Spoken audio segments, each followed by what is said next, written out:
जय श्री कृष्ण। पिछली बार हमने बात जो शुरू करी थी ज्योतिष के बेसिक, ज्योतिष क्या है, सार्थकता कहाँ कहाँ है, बहुत सारे शब्द उसमें सुनने में आए। कई ऐसे हैं जिससे ऑलमोस्ट हर कोई फेमिलियर है, कई शब्द ऐसे हैं जो कई लोगों को शायद समझाना पड़ेगा, वो ज्योतिष की स्टडी करने जाए इंसान तो उसको समझ में आए। तो पिछली बार की जो भी हम लोगों की बातचीत हुई उसमें एक शब्द था ग्रह। ग्रह ऐसी चीज है जो छोटे से छोटे बच्चे को भी पता होता है कि प्लैनेट्स क्या हैं।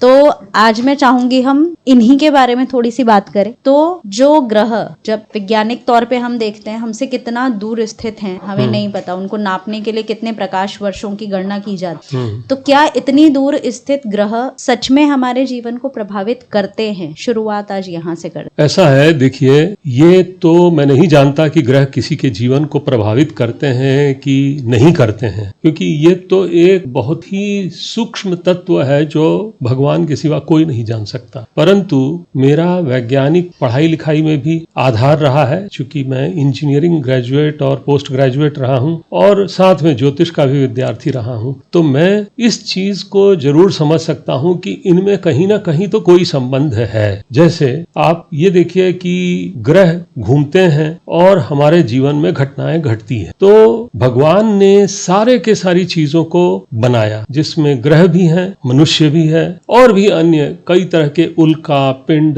सौर मंडल, आकाश गंगा, पशु पक्षी, पेड़ आदि हर तरह की चीजें, करोड़ों अरबों खरबों काउंटलेस अनगिनत चीजों की रचना की है। और भगवान ने साथ में ये भी सुनिश्चित किया है कि वो सारे की सारी चीजें अपने फेट के अनुसार, अपने धर्म और किस्मत के अनुसार आगे चलें। सबका जीवन चक्र है सारी चीजों की, भले वो एक बेजुबान जानवर हो चाहे वो बिना जान का एक पत्थर हो, सभी चीजों के अंदर ये देखेंगे कि कुछ ना कुछ घटनाक्रम जीवन में होती है। पत्थर एक पहाड़ के अंदर से टूट के निकला, अलग अलग खंड में विभक्त हुआ, उसका क्या उपयोग हुआ या यूं ही पड़ा रहा पता नहीं कितने वर्षों तक। हर चीज का कुछ न कुछ लाइफ साइकिल डिफाइन होता है। तो इसी प्रकार मनुष्य का भी है। अब हम जो है मनुष्य के हमारे अपने लाइफ साइकिल में इंटरेस्टेड होते हैं और मनुष्य के लाइफ साइकिल में क्या हुआ है, क्या हो रहा है और भविष्य में क्या होगा, ये खास तौर से हमारे इंटरेस्ट की चीजें हैं। तो हमने ये कोशिश की कि हम अपना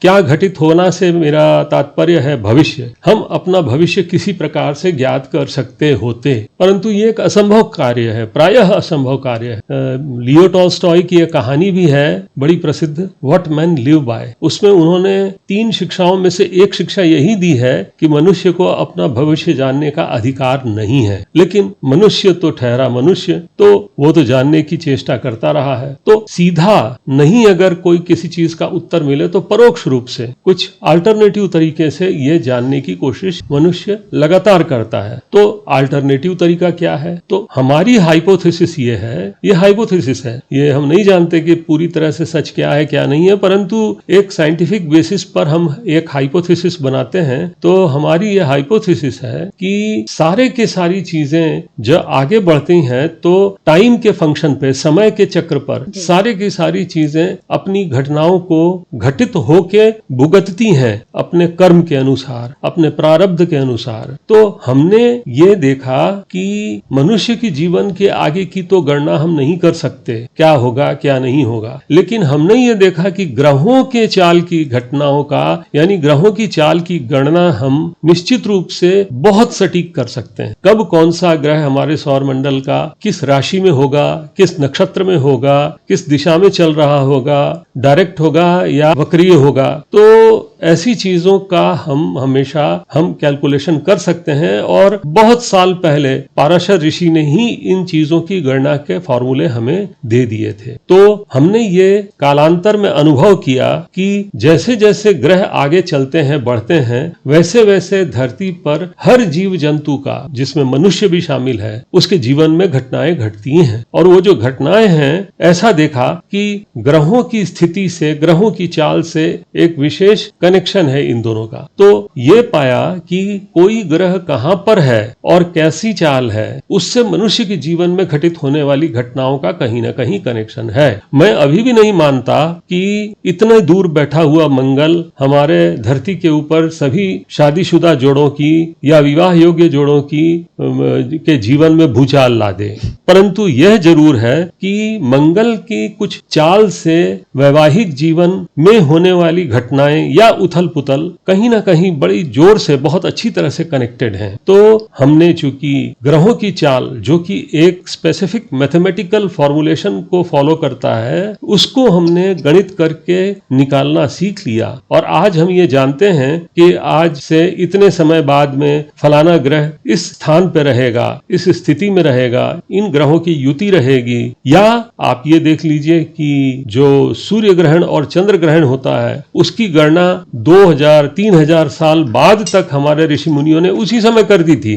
आज भी की जा सकती है। और नासा ने भी अब अपने फॉर्मूले खोज लिए हैं और ये पाया कि हमारे ऋषि मुनियों की गणना से वो गणना बिल्कुल सटीक मेल खाती है। तो हमारे जो ऋषियों की गणना थी वो बिल्कुल बढ़िया सटीक थी। तो हमने क्या काम किया कि ये ऑब्जर्व किया कि ग्रह विशेष जब किसी खास राशि या नक्षत्र में स्थित होते हैं तो मनुष्य के अमुक प्रकार के मनुष्य, अमुक से मतलब है किसी खास लग्न के, किसी खास नक्षत्र के, किसी खास राशि के मनुष्य में कोई खास घटनाएं घटती हैं। हमने उन दोनों का कनेक्शन पता लगा लिया और आगे हम क्या करते हैं कि मनुष्य के जीवन में क्या घटेगा यह जानने के लिए उसके ग्रहों का, जो हमारे ग्रह हैं सौरमंडल के, उसकी चाल को हम पकड़ते हैं। हमने देखा कि फलाने राशि के या फलाने लग्न के जातक में फलाना ग्रह इस जगह पर है तो उसके कारोबार में वृद्धि होगी या उसका स्वास्थ्य उत्तम होगा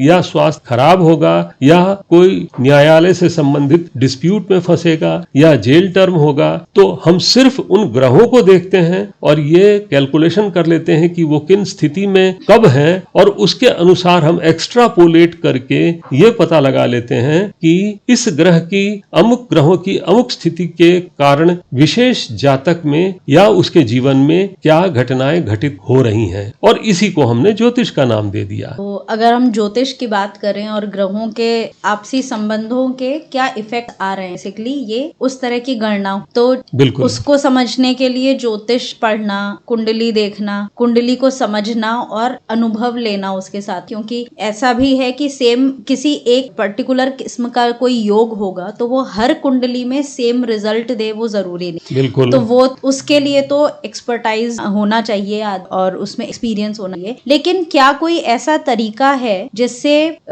किसी व्यक्ति विशेष को देख के ये पता लगाया जा सके कि उसकी कुंडली में कोई विशेष ग्रह या अलग अलग ग्रह जो भी हैं वो कैसे हैं और किस तरह के परिणाम उस इंसान को जीवन में दे कुंडली के बिना? देखिए, आपने कहा कुंडली के बिना, तो एक बात तो सुनिश्चित है कि उस व्यक्ति की कुछ न कुछ तो कुंडली है, एग्जिस्ट करती है, आपके पास है, आपकी जानकारी में है या नहीं है। इसका अर्थ तो ये नहीं हुआ कि कुंडली होती ही नहीं है या है ही नहीं किसी की। और अगर कुंडली है तो उसमें जो ग्रह स्थित होंगे वो भी निश्चित रूप से अपने अपने अनुसार होंगे। तो हर ग्रह व्यक्ति को विशेष प्रकार की घटनाएं देता है जीवन में, विशेष प्रकार के कैरेक्टरिस्टिक्स देता है, विशेष प्रकार का नेचर देता है उस व्यक्ति को। तो ये सारी की सारी चीजें अलग अलग ग्रह के जो हुए असर के कारण जो सब असरों का कॉकटेल बना, उससे उस मनुष्य की टोटल लाइफ की रचना होती है। तो उस व्यक्ति का अगर जातक का आप स्टडी कर लें, क्या नेचर है, क्या लंबाई है,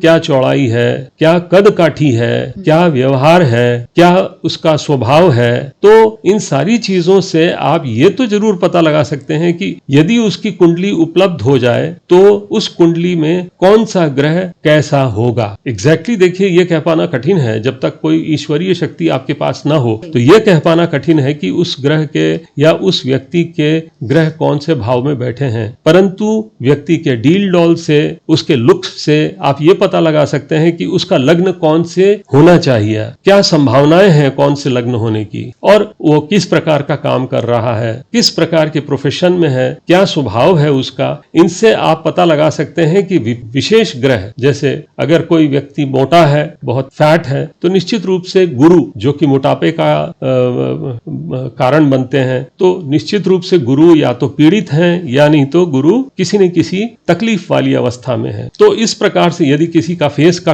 कट बहुत सुंदर है तो निश्चित रूप से उसका जो लग्न है वो शुक्र से गवर्न होगा। अच्छे करली बाल है, खूबसूरत फेस कट है, तो इन चीजों, यदि कोई दुबला पतला लंबा है तो शनि की प्रधानता है, यदि कोई थोड़ा सा कम हाइट का है और बिल्कुल सुडौल कद काठी का है तो मंगल की प्रधानता है। तो इस प्रकार से हम काफी हद तक ग्रहों के बारे में पता लगा सकते हैं। तो जैसे इस विषय को पढ़ते हुए बहुत सारी चीजें सामने तो दिखता है, किसी जब एक पर्टिकुलर ग्रह की बात, मान लीजिए बुध को लिया, तो बुध ग्रह जो है वो बहुत सारी चीजों को डोमिनेट करता है आपकी लाइफ, आपकी शिक्षा के बारे में बताता है, किसी व्यक्ति का कम्युनिकेशन स्किल कैसा होगा, उससे जुड़े रिश्ते आ जाते हैं, कुछ आपकी बहन के बारे में, बुआ के बारे में भी बताएगा, आपके नर्वस सिस्टम के बारे में बताता है। इसी तरह हर ग्रह को हर क्षेत्र में कोई ना कोई डिपार्टमेंट, जब आपके शरीर की बात होती है तो अलग अलग तंत्रों को, अंगों को अलग अलग ग्रह लेकर चलते हैं। आपके रिश्तों की बात होती है तो अलग अलग ग्रह उनको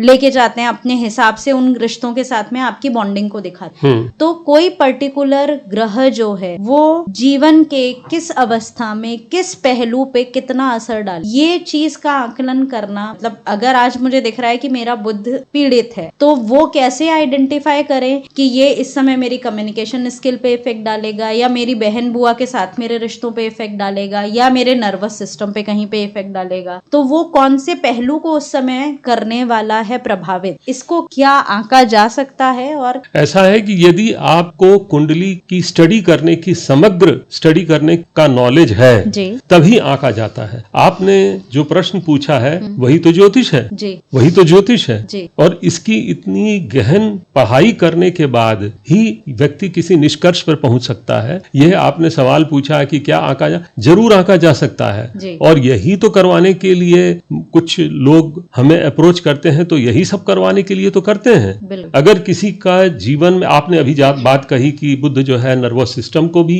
रूल करता है और बहन बेटियों को भी रूल करता है, कम्युनिकेशन सिस्टम को भी रूल करता है, तंत्रिका तंत्र को भी रूल करता है। तो अब जैसे एक छोटा बच्चा जिसका जन्म अभी हुआ है, अगर कुंडली आपने बनाई उसकी और आपने पाया कि उसका बुध का 8वें घर के साथ में कहीं कनेक्शन है और स्ट्रांग कनेक्शन है, तो वहां आपको, क्योंकि बच्चा तो अभी जस्ट जन्मा है, वो तो बेचारा बिल्कुल अबोध है, वो तो कुछ नहीं कह रहा है, न कोई सिम्टम्स आपको उसमें दिख रहे हैं, परंतु आपको एक बार आपका धर्म बनता है कि आप उसके माता पिता को अलर्ट कर दें कि भाई इसको न्यूरोलॉजिकल प्रॉब्लम हो सकती है। आप डॉक्टर से इस प्रकार की जो आवश्यक जांचें हैं वो करवा लें और समय रहते उसका इलाज भी करवा लें। तो डेफिनेटली ये सारे के सारे ग्रह आपको कुछ ना कुछ हिंट्स देते हैं, फ्लैग रेज करते हैं और उससे आप फायदा उठावें। अब यहाँ पर कई लोग ये कहते हैं कि हमें तो इस ग्रह से बड़ा डर लगता है, जैसे शनि है, बहुत लोग शनि है, राहु है, केतु, ये जो क्रूर ग्रह हैं इससे कई बार लोग डरते हैं, कहते हैं कि अरे ये तो बड़े,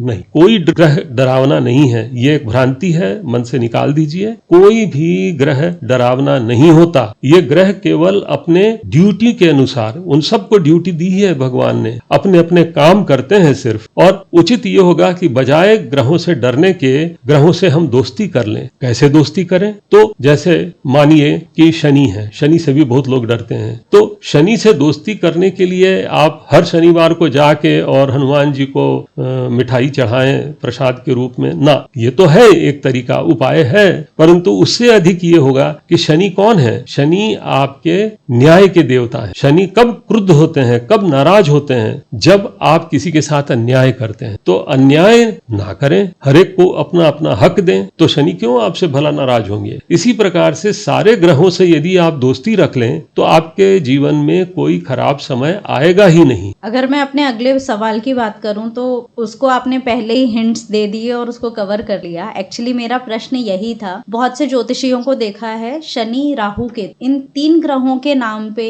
इतना डरा देते हैं वो लोगों को कि कोई भी कुछ भी करने को तैयार हो जाता है। रेमेडीज के नाम पे आप महंगे महंगे रत्न पहनने को तैयार हो जाते हो, आप जाके बड़े बड़े यज्ञों में पैसे देने को तैयार हो जाते हो। तो किसी ग्रह से कितना डरना है, क्यों डरना है? क्या वो ग्रह सच में बुरा करता है, या ज्योतिषी जो हैं कुछ जो भ्रमित करते हैं लोगों को और शायद वो अपना काम निकाल? देखिए, इससे मैंने अभी कहा आपसे कि डरने के लिए कोई डरने की बात नहीं है किसी ग्रह से। ग्रह तो एक पॉइंटर है। ग्रह आपको शनि, अगर मैंने जैसे अभी अभी कहा कि न्याय के देवता हैं, तो वो कोई हंटर लेके आपके पीछे थोड़ी पड़े हैं कि आपकी पिटाई करेंगे। आपके ऊपर उनकी दृष्टि तभी पड़ती है और आपको तकलीफ होती है जब आप कोई गलत काम करते हैं। आप गलत काम ना करें तो कौन से शनि महाराज आएंगे आपको डराने के लिए। ठीक इसी प्रकार सारे ग्रह, ये एक गलत धारणा है कि राहु केतु शनि यही केवल नुकसान करते हैं। जब मंगल नुकसान करने पर आते हैं ना,